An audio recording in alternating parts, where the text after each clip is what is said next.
we're going to talk about something pretty basic. It's one of the first things that we learn when we're getting our private pilot certificate, and it's a really important one. A lot of times it's those basic things that, a lot of the elements that keep us safe.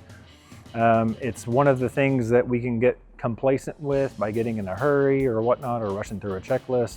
But today we're just talking about checking our fuel caps. It happens more often than what you might think. It can happen from the line service guy that just fueled the airplane, and he might have gotten distracted and didn't put one of the caps back on, or we could have done it ourselves.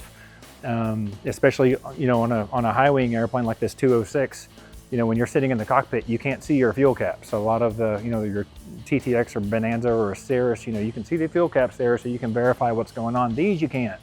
So, and it's really as simple. I mean, you can, on a 206, you can step back here and look up at your fuel caps, and after your fuel has been serviced, you can just take a look up there and verify that they're locked, and you can even see the gasket between the cap and the airplane. So what can happen, one of those caps gets left off, it can create a vacuum, and it will literally suck the fuel out of the top of the wing fast. And now you're in a situation to where you have a substantial less amount of fuel than what you planned for.